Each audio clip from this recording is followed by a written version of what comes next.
بسم الله الرحمن الرحيم والفجر وليال عشر والشفع والوتر والليل إذا يسر هل في ذلك قسم لذي حجر ألم تر كيف فعل ربك بعاد إرم ذات العماد التي لم يخلق مثلها في البلاد وثمود الذين جابوا الصخر بالواد وفرعون ذي الأوتاد الذين طغوا في البلاد فأكثروا فيها الفساد فصب عليهم ربهم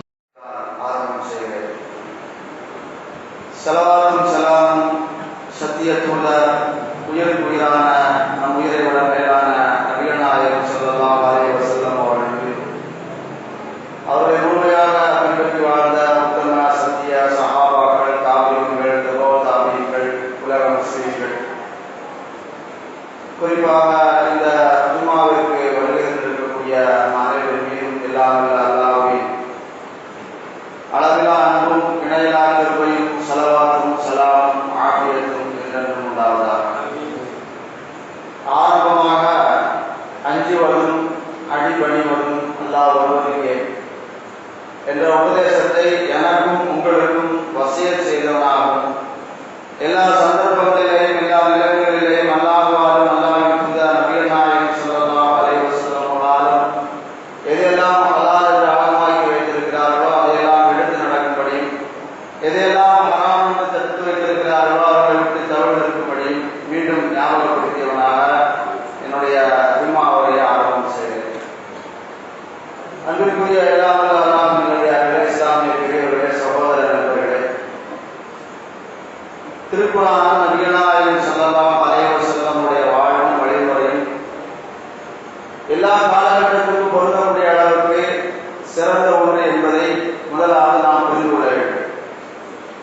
அதை குறித்துதான் நம்முடைய பயான்கள் எல்லாம் அமைந்திருக்கும். அதை நாம் மறந்து வாழ்கிற போது அதனுடைய பலனை நம்முடைய வாழ்க்கையை பெற முடியாமல் கஷ்டத்தையும் சிரமத்தையும் தான் நாம் பெற்றுக் கொண்டிருக்கிறோம். எனவே இதுபோன்ற ஜும்மாவுரைகளிலே ஞாபகப்படுத்தப்படக்கூடிய விஷயங்களை கவனத்தில் வைத்துக் கொண்டு நம்முடைய வாழ்க்கையிலே இஸ்லாமிய வழிமுறைகளை, செயல்பாடுகளை, சட்டத்திட்டங்களை எடுத்து நடக்க வேண்டும் என்பதுதான் முதன்மையான நம்முடைய கவனத்திலே வைக்க வேண்டிய விஷயம். ஆனால் நபி தோழர்களுடைய வாழ்க்கையை நாம் படித்து பார்க்கிற போது நபி ஸல்லல்லாஹு அலைஹி வஸல்லமுடைய ஒவ்வொரு அங்க அசைவுகளையும், சொல்லியிருக்கக்கூடிய விஷயங்களையும், செய்திருக்கக்கூடிய விஷயங்களையும் முழுமையாக பின்பற்றி வாழ்ந்திருக்கிறார்கள் என்ற அந்த ஒரு தகவலை தான் நம்முடைய ஹதீஸ்களிலே பார்க்க முடிகிறது.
நபி ஸல்லல்லாஹு அலைஹி வஸல்லம் அவசரத்தில் சிறுகள் எடுத்திருக்கிறார்கள். இந்திய காலகட்டத்தில் அதையுமா செய்ய வேண்டும் என்று பேசக்கூடிய மக்கள் எல்லாம் இருக்கிறார்கள். ஆனால் எந்த நோக்கத்தில் அந்த நபி தோழர்கள் அந்த நடைமுறையை பின்பற்றிருக்கிறார்கள் என்பதை நாம் சிந்திக்க வேண்டும். நபி ஸல்லல்லாஹு அலைஹி வஸல்லம் அவர்கள் எப்படி தொழுவார்கள், எப்படி ருக்கு செய்வார்கள், எப்படி சஜ்தா செய்வார்கள், எப்படி தூங்குவார்கள், எப்படி சாப்பிடுவார்கள், எப்படி சிறுநீர் எழுப்பார்கள், இதையெல்லாம் ஏதோ பார்த்து விட்டு கேட்டு விட்டு நமக்கு சொல்லிவிட்டு அது நபி தோழர்கள் போகவில்லை. முழுக்க முழுக்க அப்படியே எடுத்து நடந்தார்கள், பின்பற்றினார்கள். அந்த வழிமுறை தான் லா இலாஹ இல்லல்லாஹ் முஹம்மது ரசூலுல்லாஹ் என்று சொல்லியிருக்கக்கூடிய ஒவ்வொரு ஆணுக்கும் பெண்ணுக்கும் இருக்க வேண்டும். அதை பின்பற்ற வேண்டும். அதுதான் சரியானது. நாம் வாழக்கூடிய இந்த காலகட்டத்தில் அது ரொம்ப ரொம்ப அவசியமானது என்பதை நம்முடைய அனுபவத்தில் நடந்திருக்கக்கூடிய விஷயங்களை வைத்து நாம் புரிந்து கொள்ள முடியும். இந்த ஏப்ரல் 1 இது என்ன என்பதை குறித்து நாம் எல்லாம் தெரிந்து வைத்திருக்கிறோம். முஸ்லிம்களாக இருக்கக்கூடியவர்கள் இதை கண்டுகொள்ள மாட்டார்கள். வருடந்தோறும் 365 நாட்கள் வருகிறது. ஜனவரி மாதம் வருகிறது, பிப்ரவரி மாதம் வருகிறது, மார்ச் மாதம் வருகிறது, ஏப்ரல் மாதம் வருகிறது என்று எடுத்துக் கொள்வார்கள். அதற்கு அப்பாற்பட்டு ஏப்ரல் 1 என்று சொன்னால் அது முட்டாள்கள் தினம், ஏப்ரல் ஃபூல் என்ற அந்த நடைமுறையை தன்னுடைய வாழ்க்கையை எடுத்து நடந்தார் என்று சொன்னால் அவர் உண்மையான முஸ்லிம் கிடையாது. இஸ்லாத்தை இன்னும் புரிந்து கொள்ளவில்லை என்றுதான் அர்த்தம். அவர் முஸ்லிம் என்ற அந்த பெயர் தாங்கிய அந்த நிலைமையில தான் இருக்கிறாரே தவிர உண்மையான முஸ்லிம் என்ற அந்த பட்டியலில் அவர் வரவில்லை. இதற்கும் நம்முடைய மார்க்கத்துக்கும் கொஞ்சம் கூட சம்பந்தம் இல்லை என்பது தெளிவான உண்மை. இதற்கு குர்ஆன் ஆயத்துகளையோ ஹதீஸ்களையோ எடுத்து சொல்லி இதுவெல்லாம் இல்லை என்று சொல்வதற்கு இல்லை. நமக்கே தெரியும் நம்முடைய மார்க்கத்திலே இதுவெல்லாம் சொல்லித் தரப்படவில்லை. இது நம்முடைய மார்க்கம் நம்முடைய ஷரியத் அங்கீகரிக்கவில்லை, அங்கீகரிக்காது என்று நமக்கு தெரியும். அந்த அளவிற்கு நமக்கு அல்லாஹ் ஒரு அறிஞானத்தை கொடுத்திருக்கிறார். இருந்தாலும் கூட பள்ளிகளிலே கல்லூரிகளிலே இந்த நடைமுறையை அந்த மற்றவர்கள் செய்து கொண்டிருக்கிறார்கள். அதோடு சேர்ந்து நாமும் செய்தோம் என்று சொன்னால் நாம் உண்மையான முஸ்லிம் கிடையாது. அவர்களுக்கு மார்க்கத்தை சொல்வதற்கு ஒரு வாய்ப்பாக இதை நாம் பயன்படுத்திக் கொள்ள வேண்டும். நான் இருக்கக்கூடிய இஸ்லாமிய மார்க்கம் எப்படிப்பட்ட மார்க்கம் தெரியுமா? இப்படியெல்லாம் என்னுடைய மார்க்கத்திலே சொல்லித் தரப்படவில்லை. இப்படி ஏமாற்றக்கூடாது, இப்படி நம்பிக்கை துரோகம் செய்யக்கூடாது, பிறரை பயமுறுத்தக்கூடாது, பிறருக்கு திடுக்கத்தை ஏற்படுத்தக்கூடாது. இதுவெல்லாம் எங்களுடைய குர்ஆனிலே சொல்லப்பட்டிருக்கிறது, எங்களுடைய நபிகள் நாயகம் ஸல்லல்லாஹு அலைஹி வஸல்லம் சொல்லி தந்திருக்கிறார்கள் என்று அவர்களுக்கு மார்க்கத்தை சொல்லக்கூடிய வாய்ப்பாகத்தான் இதை நாம் பயன்படுத்த வேண்டுமே தவிர அவர்களோடு சேர்ந்து நாமும் இதை பயன்படுத்தினோம் என்று சொன்னால் நாம் உண்மையான முஸ்லிம் கிடையாது. பழமையாக நாம் இருக்கிறோமே, பேர்தானே முஸ்லிம்களாக சடங்கு சம்பிரதாயத்துக்காக வேண்டிய சில விஷயத்தை செய்துவிட்டு நான் முஸ்லிம் என்ற நிலைமையில் இருக்கிறோமே, அப்படித்தான் நாம் இருக்கிறோமே தவிர உண்மையிலே முஸ்லிம் கிடையாது. நம்முடைய அடிப்படை நம்பிக்கை என்ன? இந்த உலகத்திலே ஒரு குறிப்பிட்ட காலம் வரைக்கும் வாழ்வோம். அதில் நல்லதும் செய்யலாம், கெட்டதும் செய்யலாம். நல்லது செய்தால் நமக்கு சொர்க்க வாழ்க்கை இருக்கிறது, கெட்டது செய்தால் நரக வாழ்க்கை இருக்கிறது, மரணத்துக்கு பின்னால் ஒரு வாழ்க்கை இருக்கிறது. இது நம்முடைய அடிப்படையான நம்பிக்கை. சும்மா பேரளவில் மற்றவர்கள் சொல்லிக் கொண்டிருக்கிறார்களே, ஒரு ஜென்மம் இருக்கிறது, அடுத்த ஜென்மம், மறு ஜென்மம் இருக்கிறது என்றெல்லாம் சொல்லிக் கொண்டிருக்கிறார்கள். அப்படி கிடையாது. நாம் உலகத்திலே நல்லது செய்தால் நாளை மறுமையிலே நற்பலனை அடையலாம், பாவம் கெட்டது தீமை செய்தால் அதற்குரிய தண்டனை அடையலாம். ஆனால் மரணத்துக்கு பின்னால் ஒரு வாழ்க்கை இருக்கிறது. இந்த நம்பிக்கையிலே நாம் வாழ்ந்து கொண்டிருக்கிறோம். அப்படி என்று சொன்னால் இந்த உலகத்திலே நாம் வாழக்கூடிய நேரத்தில் உண்மையான முஸ்லிமாக வாழ்ந்தால் மட்டும்தான் மறுமையிலே பலனை தர முடியும். வேறுதான் முஸ்லிம்களாக வாழ்ந்தோம் என்று சொன்னால் உலக ஆசாபாசங்களிலே மூழ்கி போய் எனக்கு உலகத்தில் இருக்கிற காலம் வரைக்கும் சந்தோஷமாக இருக்க வேண்டும், மகிழ்ச்சியாக இருக்க வேண்டும், எதையும் நான் பெரிதாக எடுத்துக்கொள்ள மாட்டேன், மார்க்கம் சொல்வதிலே எனக்கு 2வது விஷயம் தான், அது ஒரு பொருட்டாகவே நான் எடுத்துக்கொள்ள மாட்டேன் என்ற நிலைமையிலே வாழ்ந்தோம் என்று சொன்னால் மறுமையிலே விசாரணை இருக்கிறது. திருக்குறானை எல்லாம் முந்தைய காலகட்டத்தில் வாழ்ந்த மக்களிலிருந்து நபிகள் நாயகம் ஸல்லல்லாஹு அலைஹி வஸல்லம் காலகட்டம் வாழ்ந்த அந்த மக்கள் வரைக்கும் ஒரே ஒரு விஷயத்தை ரொம்ப அழுத்தமாக அல்லாஹ் திரும்ப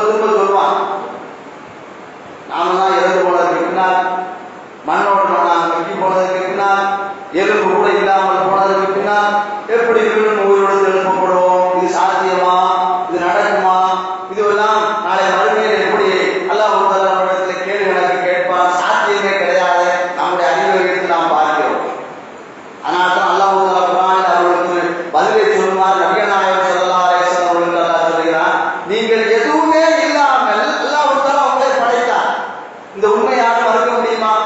எப்படியாவது நீங்கள் என்ன ஆய்வு செய்தாலும் சரி, என்ன விதமான முயற்சி செய்தாலும் சரி, கடைசியில் போய் பார்த்தால் ஆதம் ஹவ்வா அலைஹிஸ்ஸலாம் வரைக்கும் தான் நீங்கள் போக முடியும். அதுதான் இந்த உலகத்திலேயும் கண்டுபிடித்து சொல்லியிருக்கிறார்கள். மனிதனுடைய படைப்பு எப்படி வந்தது, ஒரு ஆண் பெண்ணில் இருந்து வந்தது என்ற அந்த உண்மையை ஏற்றுக்கொள்கிறார்கள். கடைசியே போனால் ஒரே ஆதம் ஹவ்வா அலைஹிஸ்ஸலாம் இடத்திலே போய் முடியும். எதுவுமே இல்லாமல் உங்களை நான் படைத்தேன், உலகத்தில் கொஞ்ச காலம் வாழ வைக்கிறேன், அதற்கு பின்னால் மரணத்தை கொடுத்து விடுகிறேன், இறந்து போய் விடுகிறீர்கள். குழியிலே கபரிலே வைத்ததற்கு பின்னால் மண்ணோடு மண்ணாக மக்கி போய் எலும்பு கூட இல்லாத என்று ஆகிவிட்டீர்கள். இப்போது எதுவுமே இல்லாமல் போய்விட்டீர்கள். மீண்டும் உங்களை அதே தோட்டத்தில் என்னால் படைக்க முடியுமா முடியாதா? இந்த கேள்வியை அவரிடத்தில், இந்த பதிலை அந்த மக்களிடத்திலே சொல்லுங்கள் அல்லாஹ் நபிகள் நாயகம் ஸல்லல்லாஹு அலைஹி வஸல்லம் சொல்கிறார். அறிவுபூர்வமாக பார்த்தால் இதுதான் சரியானது. எதுவுமே இல்லாமல் அல்லாஹ் படைத்தான், எதுவுமே இல்லாமல் போனால் மீண்டும் உங்களிடத்தில் எழுப்புவான், நாளை மறுமையிலே விசாரணை இருக்கிறது, இதை மறுக்கவே முடியாது என்ற நிலைமைக்கு தான் வர வேண்டும். அதற்கு அப்பாற்பட்டு நாம் வேறு ஒரு முடிவு எடுக்க முடியாது. ஆக அறிவியல் பூர்வமாக பார்த்தாலும் சரி, விஞ்ஞான பூர்வமாக பார்த்தாலும் சரி, உலகத்திலே மனிதன் வாழ்ந்ததற்கு பின்னால், இறந்து போனதற்கு பின்னால் மீண்டும் உங்களிடத்தில் எழுப்பப்படுவது என்பது சாத்தியமானது, அவசியமானது, கண்டிப்பானது நடக்கும். அதனால்தான் திருக்குறானில் நீங்கள் படித்து பார்த்தால், அதாவது அந்த விஷயத்தை நீங்கள் கேள்விப்பட்டு பார்த்தால் அல்லாஹ் நல்ல ஒரு செய்தியை சொல்வார். நபிகள் நாயகம் ஸல்லல்லாஹு அலைஹி வஸல்லம் விளக்கமாக பல ஹதீஸ்களை சொல்லியிருக்கிறார்கள். உலகத்திலே ஒரு அநியாயமான முறையில் நடந்தால், அக்கிரமமான முறையில் நடந்தால், ஆட்சியை வைத்து, அதிகாரத்தை வைத்து, பணபலத்தை வைத்து, இன்னும் செல்வாக்கை வைத்து ஒருவரை அடக்கி ஆழ்ந்தார் என்று சொன்னால் உலகத்திலே வேண்டுமானால் அது சாத்தியமாகலாம். ஆனால் நாளை மறுமையிலே பாதிக்கப்பட்ட அந்த நபர் அல்லாஹ்விடத்திலே முறையிடுவார். ஆக மறுமை அவசியமானது. பாதிக்கப்பட்டவருக்கு எப்படி தீர்ப்பு வழங்குவது? உலகத்தில் அவர் பாதிக்கப்பட்டிருக்கிறார். மாலிக்கு யௌமித்தீன் என்று திருக்குறானில் அல்லாஹ் தஆலா சொல்கிறானே, நியாய தீர்ப்பு நாளிலே தீர்ப்பு வழங்கக்கூடியவன் என்று, அரசனாக இருக்கக்கூடியவர், ஆட்சி செய்யக்கூடியவர் என்று சொல்கிறானே. பாதிக்கப்பட்டவருக்கு நாளை மறுமையிலே அல்லாஹ் தஆலா தீர்ப்பு வழங்க வேண்டும். ஆக மறுமை என்பது அவசியமானதுதான். எந்த கோணத்திலே பார்த்தாலும் சரி, யாருமே அதிலிருந்து தப்பித்துக் கொள்ள முடியாது. அந்த விஷயத்துக்கு வருகிறேன். உலகத்தில் பேர்தாங்கி முஸ்லிம்களாக வாழ்ந்து கொண்டிருக்கிறோமே, மாற்று மத கலாச்சாரத்தினுடைய வாழ்க்கையை ஒரு அங்கமாக எடுத்து நடந்து கொண்டிருக்கிறோமே, மார்க்கத்தினுடைய சட்டத்திட்டங்களை எல்லாம் புறந்தளித்து விடுகிறோமே, இதுவெல்லாம் நாளைக்கு மறுமையிலே விசாரணைக்கு வரும். நானும் என்னுடைய தூதரும் காட்டித்தராத வழிமுறையை நீங்கள் எடுத்து நடந்தீர்களே. இந்த ஏப்ரல் 1 மட்டுமல்ல, எவ்வளவோ விஷயங்கள் இருக்கிறது. அதெல்லாம் ஜும்மாவிலே ஞாபகப்படுத்தப்பட்டதா. இந்த ஒரு செய்தி இடையிலே சொல்லிக் கொள்கிறேன். இந்த கோடை காலம், இது கோடை காலம் தான். ஆரம்பமே இப்படி இருக்கிறது. இன்னும் 2 மாத காலம் இருக்கிறது. இதை விட படு பயங்கரமான முறையில் உஷ்ணம், வெயிலுடைய தாக்கம் இருக்கத்தான் செய்யும்.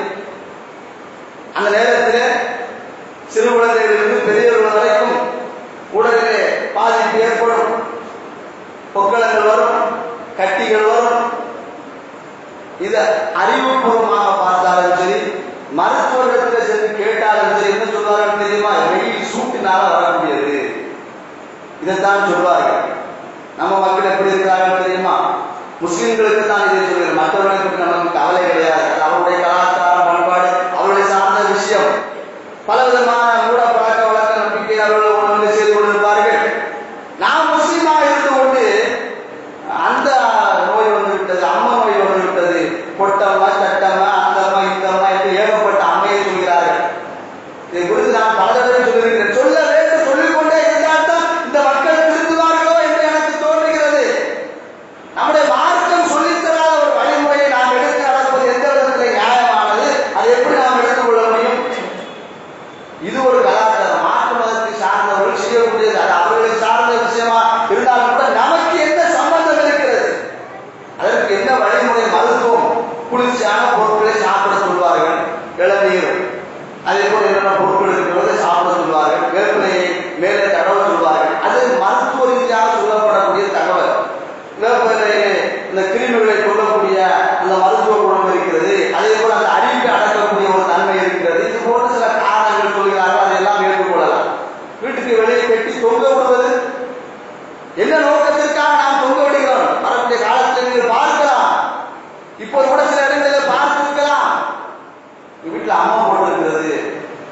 அந்த அம்மா வந்திருக்கிறது.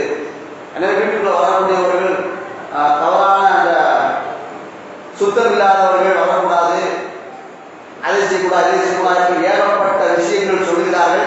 இதுல கடுகு அளவு கூட, ஒரு கடுகு அளவு கூட நம்முடைய மார்க்கத்திலே அல்லாஹ்வோ அல்லாஹ்வுடைய தூதரோ யாருமே சொல்லி தரவில்லை. ஒரு கடுகு அளவு சொல்லுங்கள். இது அல்லாஹ் சொல்லியிருக்கிறான், குர்ஆனில் இந்த மாதிரி இருக்கிறது. நபி ஸல்லல்லாஹு அலைஹி வஸல்லம் சொல்லியிருக்கிறார்கள், வேப்பிலை கட்டி தொங்க விட வேண்டும், அதை செய்யக்கூடாது, இதை செய்யக்கூடாது. ஏதாவது ஒன்றை சொல்லுங்கள் பார்ப்போம், ஏதாவது ஒன்றை சொல்லுங்கள் பார்ப்போம். பிறகு ஏன் நாம் அதை செய்ய வேண்டும்? நாம் ஏன் முஸ்லிமாக மக்களுக்கு மத்தியில் அடையாளப்படுத்திக் கொண்டு வாழ வேண்டும்? இதுதான் பேர்வாங்கி முஸ்லிம்கள். புரிகிறதா? மாற்று மதத்தை நாம் எப்படி பின்பற்றிக் கொண்டிருக்கிறோம் என்பதற்கு ஏப்ரல் 3 என்று சொல்லக்கூடியது பிரான்ஸ் நாட்டில் இருக்கக்கூடிய ஒருவன் செய்த ஒரு செயல். வரலாறு எல்லாம் உங்களுக்கு தெரிந்திருக்கும், எடுத்து படித்து பாருங்கள். விக்கிபீடியாவிலே பார்த்த ஏகப்பட்ட செய்திகளை போட்டிருக்கிறார். ஏன் ஏப்ரல் 3 வந்தது என்று எல்லா தகவலையும் போட்டிருக்கிறார். அதெல்லாம் நிர்வாக சொல்வதற்கு இல்லை. ஏதோ ஒரு காரணத்திற்காக அவன் செய்தான். அதை நாம் இன்று எடுத்துக்கொண்டு நினைக்கிறோம் என்று சொன்னால் நாம் எப்படி முஸ்லிமா இருக்க முடியும்? எனவே இது அடியோடு நம்முடைய வாழ்க்கையிலே பின்பற்றக்கூடாத விஷயமாக எடுத்துக்கொள்ள வேண்டும். இன்னொரு விஷயத்தை சொல்ல வருகிறேன். நபிகள் நாயகம் ஸல்லல்லாஹு அலைஹி வஸல்லம் அவருடைய வாழ்க்கை வரலாற்றிலே ஹதீஸ்களிலே பார்க்கக்கூடிய நேரத்தில் ஆரம்பத்தில் சில செய்திகள் சொன்னேன். ஒவ்வொரு அங்க அசைவுகள் சொல்லியிருக்கக்கூடிய விஷயம்லாம் மனிதனுக்கு பயனுள்ள விஷயம். அதில் எந்த விதமான மாற்று கருத்தும் கிடையாது. நவீன தோழர்கள் அப்படியே அதை எடுத்து நடந்தார்கள், அதனுடைய பலனை பெற்றார்கள். இப்போது வரைக்கும் நாம் முன்னுதாரணமாக சொல்லக்கூடிய அளவுடைய வாழ்க்கை வரலாறு நமக்கு படிப்பனையாக பாடமாக இருக்கிறது. அதில் ஒன்று அபூதாவுத் என்று சொல்லக்கூடிய நபி மொழி தொகுப்பிலே 5994வது ஹதீஸாக இடம்பெற்றிருக்கிறது. உம்மு சலமா ரலியல்லாஹு தஆலா அன்ஹா என்று சொல்லக்கூடிய நபிகள் நாயகம் ஸல்லல்லாஹு அலைஹி வஸல்லம் மனைவி உம்மஹாத்துல் முஃமினீன் அவர்கள் சொல்கிறார்கள், மா ஹரஜ நபி ஸல்லல்லாஹு அலைஹி வஸல்லம் மின் பைத்தி கத்தும் இல்லா ரஃபா தரஹு இல ஸமா. நபிகள் நாயகம் ஸல்லல்லாஹு அலைஹி வஸல்லம் அவர்களுடைய வீட்டிலிருந்து வெளியே செல்லக்கூடிய நேரத்தில் வீட்டுக்கு அவருடைய முறையோடு தங்குவார்களே, தங்கிவிட்டு வீட்டை விட்டு வெளியே செல்லக்கூடிய நேரத்தில் வானத்தை பார்ப்பார்கள். பார்த்துவிட்டு அல்லாஹ்விடத்திலே இப்படி துஆ கேட்பார்கள், அல்லாஹும்ம இன்னி அவுதுபிக்கான அதில்லா வல்லா வஅலமா வஉலமா வஅஜிகலா வஉதிகலா வஅஸல்லா வஸல்லா அலைய. இந்த துஆவை ஓதிவிட்டு தான் நபிகள் நாயகம் ஸல்லல்லாஹு அலைஹி வஸல்லம் அவர்கள் வீட்டை விட்டு வெளியே செல்வார்கள். வீட்டை விட்டு ஒரு மனிதன் வெளியே செல்லக்கூடிய நேரத்தில் எப்படி இருக்க வேண்டும், அந்த மனிதனுடைய சிந்தனை எப்படி செயல்பட வேண்டும், எப்படி அவனுடைய ஒவ்வொரு விஷயங்களும் இருக்க வேண்டும் என்பதை நபிகள் நாயகம் ஸல்லல்லாஹு அலைஹி வஸல்லம் அவர்கள் ரொம்ப தெளிவாக சொல்லிவிட்டார்கள். பொதுவாக ஒரு செய்தி இருக்கிறது. வீட்டை விட்டு வெளியே சென்றால் நபி ஸல்லல்லாஹு அலைஹி வஸல்லம் அவர்கள் பிஸ்மில்லாஹி தவக்கல்து அலல்லாஹ் லா ஹவ்ல வலா குவத்த இல்லா பில்லாஹ் என்று சொல்லிவிட்டு செல்வார்கள். அல்லாஹ்வுடைய பெயரை கொண்டு நான் வீட்டை விட்டு செல்கிறேன், அல்லாஹ் மீது முழு நம்பிக்கை வைத்திருக்கிறேன், எனக்கு நன்மை செய்வதற்கு எந்த சக்தியும் கிடையாது, தீமையிலிருந்து நான் தவிர்த்து கொள்வதற்கு எனக்கு எந்த சக்தியும் கிடையாது, அல்லாஹ் உதவி செய்தால் தான் எனக்கு இது சாத்தியமானது என்று இந்த துஆவை ஓதிவிட்டு செல்வார்கள். அதுபோல உம்மு சலமா ரலியல்லாஹு தஆலா அன்ஹா அவர்கள் சொல்லக்கூடிய இந்த ஹதீஸ் நமக்கு எதை உணர்த்துகிறது தெரியுமா? ஒரு முஸ்லிம் எப்படி இருக்க வேண்டும், எப்படி இருக்கக்கூடாது என்பதை ரொம்ப தெளிவாக அந்த ஹதீஸிலே, அந்த துஆவிலே நபிகள் நாயகம் ஸல்லல்லாஹு அலைஹி வஸல்லம் கற்றுத் தந்திருக்கிறார். அல்லாஹும்ம இன்னி அஊதுபிக அன் அஸில்ல வல்லா. யா அல்லாஹ், நான் வழி தவறுவதை விட்டும் பிறர்கள் என்னை வழி தவறச் செய்வதை விட்டும் உன்னிடத்திலே பாதுகாப்பு தேடுகிறேன். நான் வழி தவறுவதை விட்டும், சத்தியமான இஸ்லாத்தை விட்டு வெளியே செல்வதை விட்டும், நான் பிறரை வழி தவறச் செய்வதை விட்டு அல்லாஹ் உன்னிடத்திலே பாதுகாப்பு தேடுகிறேன். அவ அதலமா உண்மைம, நான் பிறருக்கு அநியாயம் செய்வதை விட்டும் பிறர் எனக்கு அநியாயம் செய்வதை விட்டு அல்லாஹ்விடத்திலே பாதுகாப்பு தேடுகிறேன். அவ அஸல்லா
முஸ்லிம், ஒரு மூமின் வீட்டை விட்டு வெளியே செல்லக்கூடிய நேரத்தில் சுதாரிப்பாக செல்ல வேண்டும், விழிப்புணர்வோடு செல்ல வேண்டும், கவனமாக இருக்க வேண்டும். பொதுவாக நம்மள எத்தனை பேர் இந்த துவா ஓதுகிறோம் என்ற ஒரு கேள்வி இருக்கிறது. அப்ப நமக்கு தெரிந்த துவாவை வைத்து ஒரு துவா எனக்கு தெரியாது, அதனால நான் ஓதலன்னு நீங்க சொல்லிவிடலாம். அல்லாஹ்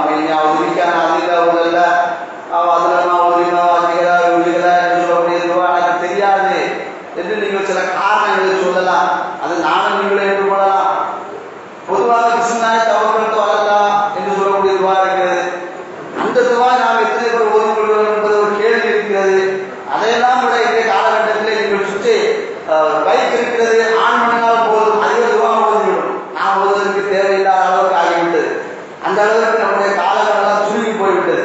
வார்த்தையால் எதுவுமே செய்யக்கூடாது, எதுவுமே ஓதக்கூடாது, சுவிட்சை போட வேண்டும், அது ஓடிவிடும், வண்டி எடுத்து கிளம்பி கொண்டே இருக்க வேண்டும்.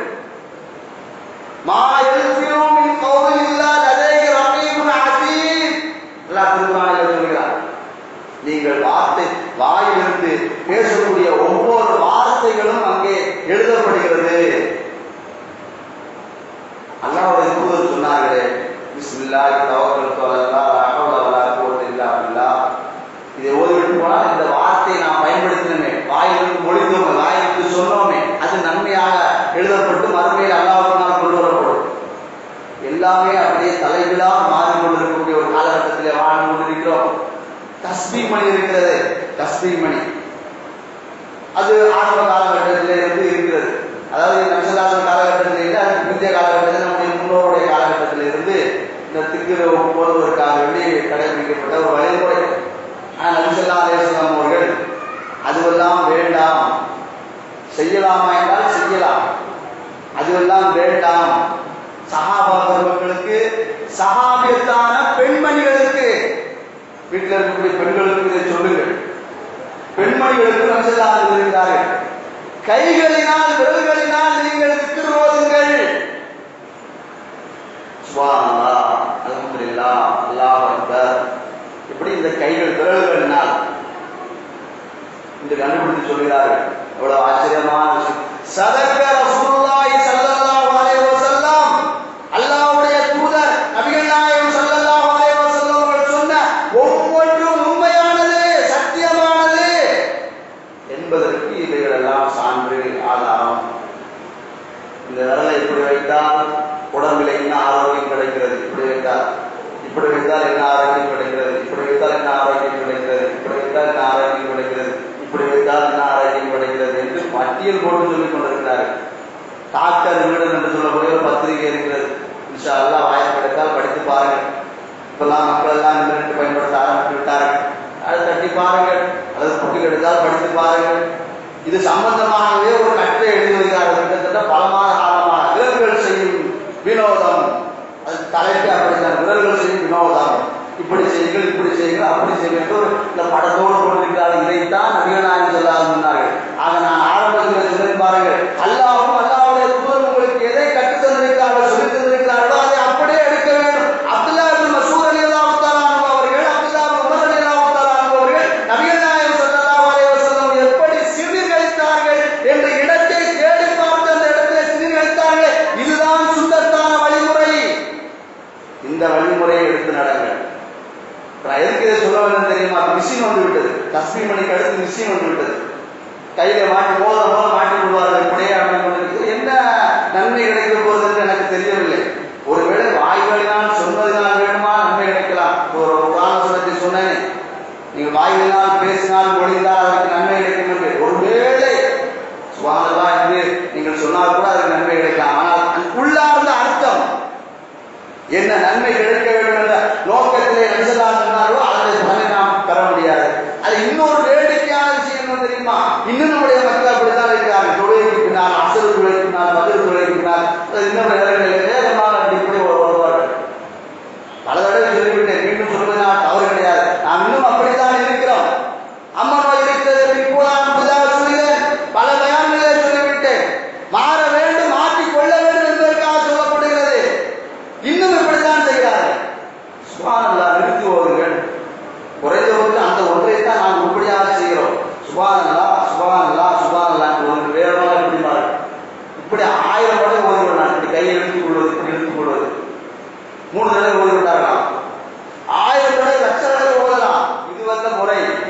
சுப்ஹானல்லாஹ் சுப்ஹானல்லாஹ் சுப்ஹானல்லாஹ் அல்ஹம்துலில்லாஹ் அல்ஹம்துலில்லாஹ். இந்த அழுத்தம் இருக்கிறது, இந்த கை அழுத்தம், இதைத்தான் அவர்கள் சொல்கிறார்கள். இதைத்தான் நபி ஸல்லல்லாஹு அலைஹி வஸல்லம் சொல்கிறார்கள்.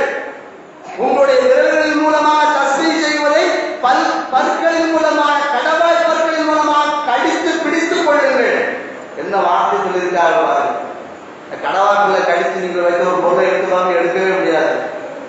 அந்த மாதிரி இதை பற்றி பிடித்துக் கொள்ளும் என்று சொன்னார்கள். இப்படி எல்லா விஷயம் நம்முடைய மார்க்கத்தில் சொல்லப்பட்டிருக்கிறது. எனவே அன்புக்குரிய அல்லாஹ்வினடியார்களே, நான் சொல்ல வேண்டிய விஷயம் இதுதான். நம்ம சுன்னத்தான வாழ்க்கை வழிமுறைகள் துஆக்கள் எல்லாம் இருக்கிறதுனா வாயிலாக சொல்ல வேண்டும். பைக் ஆன் செய்து விட்டு அதை ஓதிவிட்டு நாம் சென்று விடலாம் என்பதல்ல. வீட்டை விட்டு வெளியே சென்றால் நபிகள் நாயகம் ஸல்லல்லாஹு அலைஹி வஸல்லம் அவர்கள் இந்த துஆவை ஓதியிருக்கிறார்கள். யா அல்லாஹ், நான் முட்டாளாக கூடாது, வேறுகளை முட்டாளாக கூடாது. அப்ப நாம் எப்படி இருக்க வேண்டும்? நாம் எப்படி இருக்க வேண்டும்? சுதாரிப்பாக இருக்க வேண்டும், கவனமாக இருக்க வேண்டும். இந்த தினத்தில் எத்தனை பேர்கள் ஏமாந்திருப்பார்கள். இது யதார்த்தமான ஏமாற்றம். அதிலே கூட கவனமாக இருக்க வேண்டும். நம்முடைய பிள்ளைகள் கூட இடத்துல வந்து சொல்வார்கள், பூச்சி இருக்கிறது அங்கு.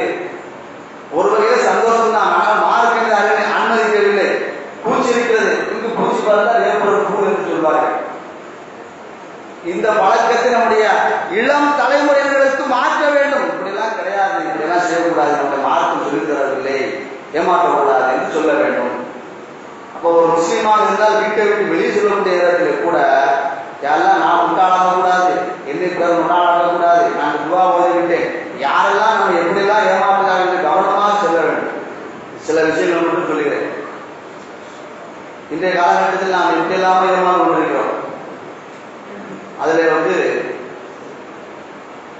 சில கம்பெனிகள், பெரிய பெரிய கம்பெனிகள், நிறுவனங்கள் எல்லாம் மக்களுக்கு மத்தியில் விளம்பரப்படுத்துவார்கள். இதை செய்தால் உங்களுக்கு இந்த பொருள் கிடைக்கும், அதை செய்தால் இந்த பொருள் கிடைக்கும், நீங்கள் இருந்தால் அவ்வளோ கிடைக்கும், எல்லாம் புரிந்திருக்குன்னு நினைக்கிறேன். எத்தனையோ நபர்கள் ஏமாந்து கொண்டிருக்கிறார்கள். ஒரே ஒரு விஷயத்தை நன்றாக புரிந்து கொள்ளுங்கள், ஒரே ஒரு விஷயத்தை நன்றாக புரிந்து கொள்ளுங்கள், அழுத்தமான உள்ளத்தில் பதித்து வைத்துக் கொள்ளுங்கள். நமக்கு சம்பந்தம் இல்லாத ஹராமான முறையில் வரக்கூடிய எந்த வருமானமும் நம்முடைய வீட்டிலே தங்காது, நம்மிடத்திலே தங்காது. அதன் மூலமாக பலனை பெறவே முடியாது. குறுக்கு வழியிலே சென்று சம்பாத்தியம் செய்யலாம் என்று நீங்கள் நினைத்தால் அது ஏமாற்றத்தை மட்டும்தான் கொடுக்கும். லாட்டரி சீட்டு வாங்குகிறோம், அதுபோல என்ன நினைக்கிறோம்? அறிவிப்பு செய்கிறார்கள், 1 கோடி ரூபாய் பரிசு, நீங்கள் கொடுக்க வேண்டியது 10 ரூபாய், 50 ரூபாய், 100 ரூபாய். நான் நினைக்கிறேன் 100 ரூபாய் கொடுக்கிறோம். எப்படி நினைக்கிறோம்? நான் நினைக்கிறேன், நீங்க நினைக்கிறேன் 100 ரூபாய் கொடுக்கிறோம். விழுந்தால் 1 கோடி ரூபாய். அதுல அப்படி எப்படி என்று போனால் ஒரு 75 லட்சம் ரூபாய் கிடைக்கும் போது இவர்களா கணக்கு போட்டு வைத்துக் கொள்வது. இது நம்ம மார்க்கம் நமக்கு சொல்லித் தருகிறதா? இதுதான் நாம் நினைக்க வேண்டும். நம்ம 100 ரூபாய் கொடுத்து 1 கோடி ரூபாய் கொடுக்கிறார்களே, இது எப்படி நமக்கு கூடும்? அப்படி நினைத்தால் உண்மையான முஸ்லீம். அதெல்லாம் எனக்கு தேவையில்லை, நம்ம 1 கோடி ரூபாய் கிடைத்தால் போதும் நினைத்தால் முஸ்லீம் கிடையாது. இது நம்முடைய மார்க்கம் கற்றுத் தருகிறதா? அங்கீகரிக்கிறதா? அதற்கு அங்கீகாரம் கொடுக்கிறதா? இல்லை. சரி என்று கேட்பார்கள். இப்படியான அவன் அந்த பிளான் போட்டவன் இருக்கிறானே, 1 கோடி ரூபாய்க்கு 5 கோடி ரூபாய், 6 கோடி ரூபாய் சம்பாதித்து செய்து விடுவார். 1 கோடி ரூபாய் நமக்கு கொடுத்து 5 கோடி ரூபாய் இதை பற்றி நாம் சிந்திப்பதே கிடையாது. டெலிவிஷனிலே, தொலைக்காட்சியில் அறிக்கை விடுவார்கள். அதிலேயும் இப்படித்தான். ஒரு மெசேஜ் அனுப்புங்கள், SMS அனுப்புங்கள், உடனே அனுப்புவார்கள். அதில் ஒரு SMS அனுப்புனா 3 ரூபாய் போகும். அவன் 1 கோடி ரூபாய் அறிவிப்பு செய்திருப்பான், பல கோடி ரூபாய் சம்பாதித்து செய்திருப்பான். நாம் துணை போய்விடுகிறோம், நாம் ஏமாந்து போய்விடுகிறோம். இதுதான் யதார்த்தமான உண்மை. ஏமாந்து போய்விடுகிறோம். நாம் நினைக்கிறோம் அறிவாளியாக 3 ரூபாய் தானே போகிறது, 100 ரூபாய் தானே போகிறது, வந்தால் 1 கோடி ரூபாய் கிடைக்கிறது என்று நாம் நினைக்கிறோம். ஆனால் நாம் ஏமாந்து போய்விடுகிறோம். இப்படி பல விதமான அறிவிப்புகளை செய்து கொண்டேதான் இருக்கிறார்கள்.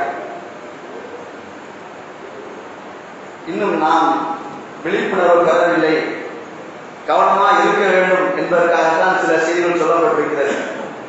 ஒவ்வொரு விஷயத்திலும் கவனமாக, எச்சரிக்கையாக, விழிப்புணர்வோடு இருந்து கொள்ளுங்கள். ஒரு முஸ்லீம் ஏமாற மாட்டான், ஏமாற்றவும் மாட்டான். இதுதான் இஸ்லாத்தினுடைய அடிப்படையான விஷயம். ஒரு முஸ்லீம் ஏமாற மாட்டான், ஏமாற்றவும் மாட்டான். ஏமாற்றினால் முஸ்லீம் கிடையாது, ஏமாந்து போனால் உண்மையான முஸ்லீமுடைய அந்த இலக்கணத்தை இழந்து விட்டான் என்று அர்த்தம். சமீபத்தில் ஒரு நண்பரை பார்த்து பேசக்கூடிய ஒரு வாய்ப்பு கிடைத்தது. அவர் சொன்னார், என்னுடைய செல்போன் நம்பர் எல்லாம் காணாமல் போய்விட்டது, நம்பரை சொல்லுங்க என்றார். நண்பரை சொன்னேன், என்ன காரணம், எப்படி காணாமல் போனது என்று கேட்டேன். அவர் சொன்ன காரணத்தை கேட்டால் ஆச்சரியமாக இருக்கிறது. இது ஒரு விழிப்புணர்வுக்காக சொல்கிறேன். ஒரு 15 வயது 10 வயதுக்குள்ள ஒரு பெண்மணி, ஒரு பிள்ளை ஒரு பெண் குழந்தை வீட்டுக்கு போன் பண்ண வேண்டும் என்று கேட்டது. நான் போனை கொடுத்தேன். பேசிக்கொண்டே இருந்தது. அதுக்கு பின்னால் தண்ணீர் கேட்டது. வீட்டில் தண்ணீர் அவர் நினைத்தா சின்ன குழந்தை தானே என்று தண்ணீரை கொண்டு வருவதற்கு முன்னால் அந்த குழந்தை ஓடிவிட்டது. போனை கொண்டு ஓடிவிட்டது. எப்படி ஏமாற்றுகிறார்கள். நாம் கவனமாக இருக்க வேண்டும். வீட்டில் இருக்கக்கூடிய பெண்களுக்கு நான் பல தடவை இந்த சும்மா பயானில சொல்லியிருக்கிறேன். பெண்களே வீட்டுக்கு வந்தாலும் கூட வீட்டுக்குள்ள அனுமதிக்காது. அந்த காலகட்டத்தில் நாம் வாழ்கிறோம். பெண் தானே என்று நினைக்காதீர்கள். பெண்ணே வீட்டுக்கு வந்தாலும் உள்ளே அனுமதிக்காதீர்கள். யார் நம்மிடத்தில் என்ன பேசினாலும் கவனமாக இருங்கள். எப்படி ஏமாற்ற வேண்டுமோ அப்படியெல்லாம் ஏமாற்றுவார்கள். நாம் முஸ்லீம் ஏமாந்து விடக்கூடாது.